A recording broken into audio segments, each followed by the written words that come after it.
Hey everybody, Mike here. One of the biggest mistakes I think investors and traders make is that they look at a stock price first or an options premium first.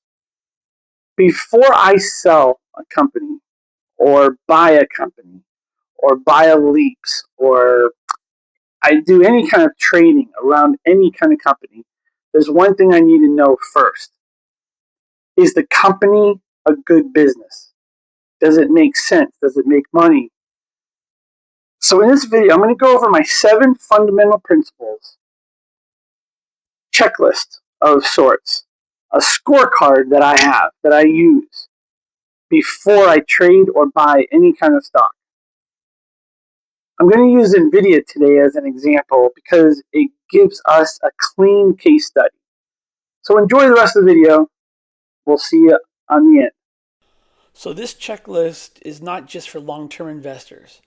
It matters if you're buying shares, selling cash secured puts, covered calls, trading leaps, because no matter what strategy you use, the underlying business still matters. Just a quick reminder before we begin, this video is for educational and informational purposes only.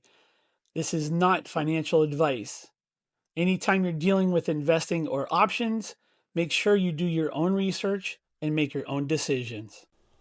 The reason why I use a checklist is simple. It slows me down. It keeps me from chasing a chart because it looks exciting. It keeps me from chasing premium just because the option chain looks attractive. And it helps me separate a real business from a good story. A lot of stock sounds good, but a lot of stocks have hype and they have big moves, but it doesn't always mean the company is strong enough to own or trade. So I don't look at this as a rigid pass fail test. I look at this more like a weighted scorecard. Some categories matter more than others, but the goal is always the same: quality first, timing second.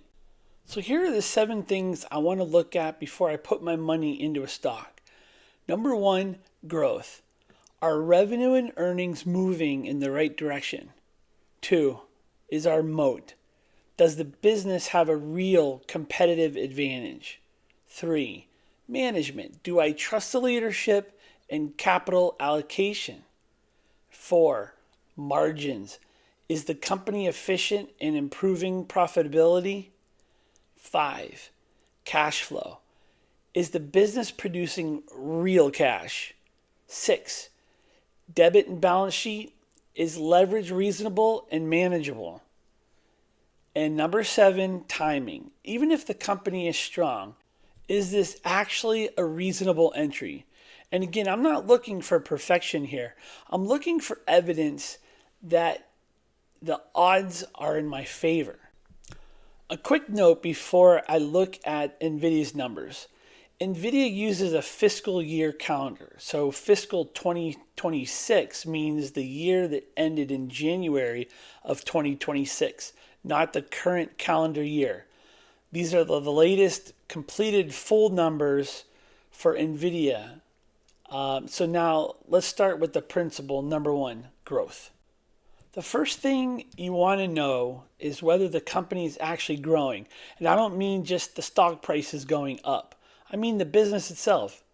Are the sales growing? Are the earnings growing? Is demand increasing? Is the company scaling? So with NVIDIA, this is a very clean example. During the fiscal 2026 year, NVIDIA's quarterly revenue went from about 44.1 billion in Q1 to 46.7 billion in Q2, to 57 billion in Q3, and then 68.1 billion in Q4. At the same time, GAAP diluted EPS moved from 76 cents in Q1 to $1.76 in Q4. That combination matters. Revenue growth is good, but revenue growth plus earnings growth tells me the company is not just selling more, it's scaling profitability. For me, that gives NVIDIA a strong score on growth. The second principle is moat. This is one of the most important parts of the checklist. A moat is what protects the business. It's the reason a company is not easy to copy, replace, or disrupt.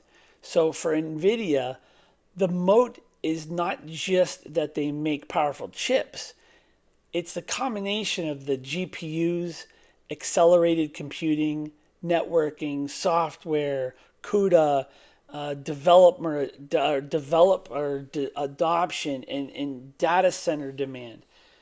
The ecosystem creates switching costs. In millions of if millions of developers and companies are already building around your technology, that becomes a real advantage. So when you combine that massive AI infrastructure demand, it gives NVIDIA a very strong competitive position. So on Moat, I'd say NVIDIA is very strong. The third principle is management. This one is more subjective, but it matters. A great industry can still be ruined by poor leadership. So I want to know, does the management execute? Do they allocate capital well?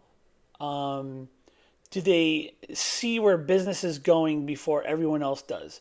With NVIDIA, Jensen Huang had led the company through multiple technology cycles. They were positioned early for accelerated computing and AI, and the numbers show in that execution.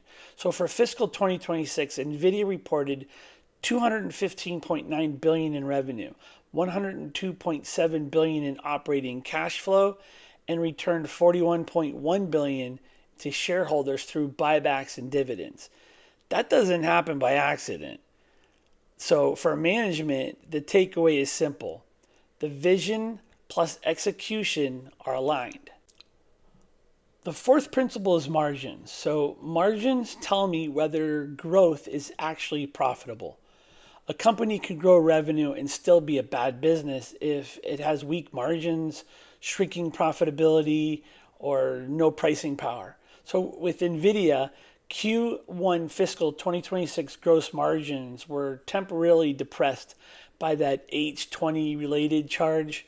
But after that, margins recovered sharply. So GAAP gross margin moved from 60.5 in Q1 to 72.4 in Q2, 73.4 in Q3, and then 75% in Q4. That is the kind of recovery and profitability profile I want to see. Strong margins usually tell me the business has pricing power, demand, and efficiency. So on margins, NVIDIA is certainly strong. Principles 5 and 6 go together: cash flow and balance sheet. This is where I want to know whether the company is producing real cash and whether the financial structure is healthy. Earnings are important, but cash flow gives a company flexibility.